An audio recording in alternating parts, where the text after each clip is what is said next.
Hey folks, this is Matthew with Riverponics. Today I'm going to show you an alternative method for starting plants from seeds and doing clones, and actually starting a plant from a clone cutting or seed to a full-grown plant, and how you can do it with this method I'm going to show you. Alright, so this grow system I offer gives you the flexibility to be diversified and do a lot of different types of grows. This row here is soilless, and if you watch some of my other videos, I used to have a black tube, half-inch tube that ran the distance here with drippers, and those are obsolete now. I came up with my own soilless mix for wicking purposes, and the plants are doing fine and it works extremely well. So I no longer have to use drippers, which is a plus, because drippers are a pain in the ass. So, and then I use soil as well, okay? And then you can use blocks of rock wool, and I'll explain my method and how I use it and what you can do. So we just finally got some rain. It's been in the upper 80s, 90s the last 4 weeks. No rain. It's been absolutely just pretty bad, but my plants are doing well, kind of putting them to the test as far as dealing with the heat and the humidity and no rain and being outdoors. I did put my third cage up, so it's towering over my frame now. These tomato plants are very impressive. Give you another shot. Unfortunately, the video just doesn't give justice to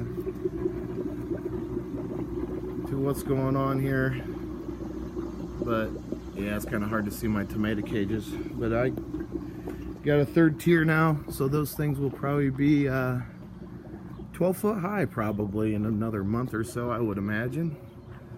But yeah, everything's coming in real well. The cucumber's starting to trellis. Get over here. Trellis over the framework. And everything's coming in real well. I did pick up a bunch of peppers today, and just vegetables in general. These are all my banana peppers. There's some habaneros. Those are cow horns.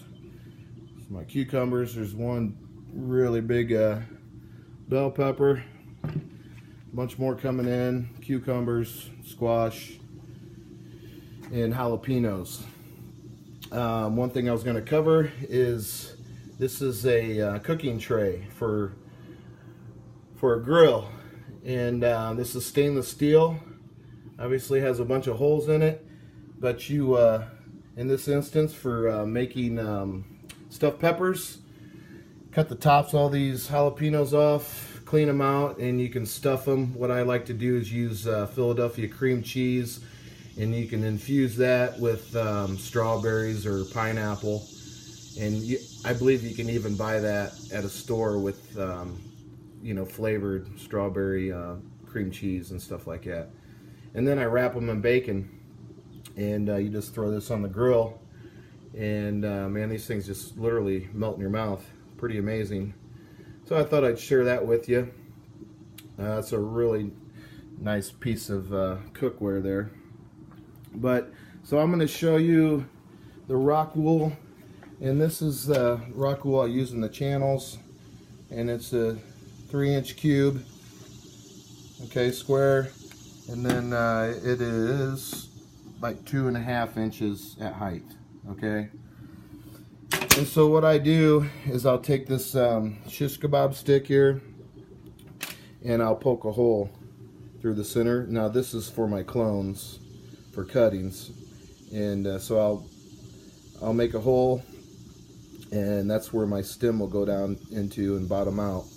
And it's nice too because it has this little void here for water to travel underneath, and also it's small enough to where it still allows water to travel through my grow channels. Okay, so wanted to show you that. And they have this hole here to put a additional small rock cube there. But what I like to use, and I'm having a lot of success with, is using orchard moss. And you can buy this at Lowe's,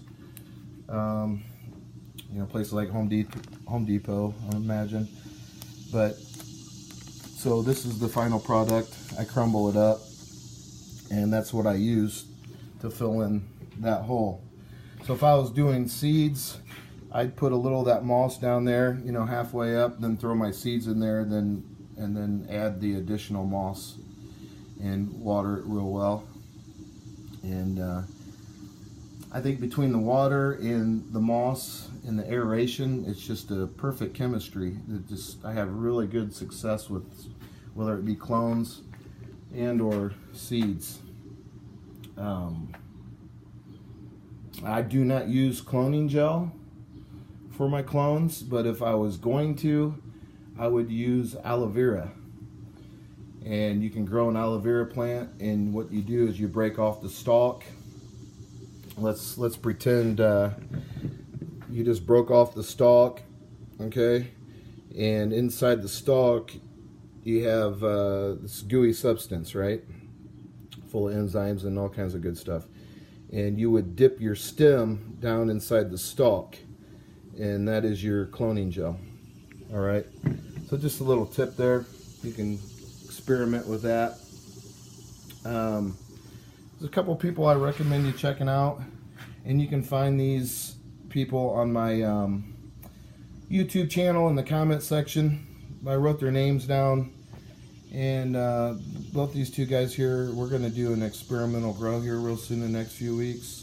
Hidden Harvest Grow Lights, they offer a full spectrum LED light. But yeah, so it should be really interesting to see how things progress and what we're going to be doing. So yeah, anyways, I just thought I'd give you an update and show you how you can actually do a different type of grow method in here, and this makes it real easy.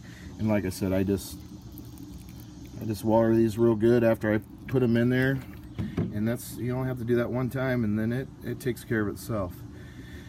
You can actually take a clone like this. That's a tomato, and granted, this is just an example, okay? But what's nice about these grow channels is these lids are removable, and you can cut them to whatever size. You can do all kinds of funky stuff with them. And let's say this tomato plant was starting to get really big. You could tie this down. I mean, there's around your grow channel, there's different things you can do. But you can do a full-grown plant from start to finish like this in this system. So I hope that was helpful. Hope that was educational. I think that's about it.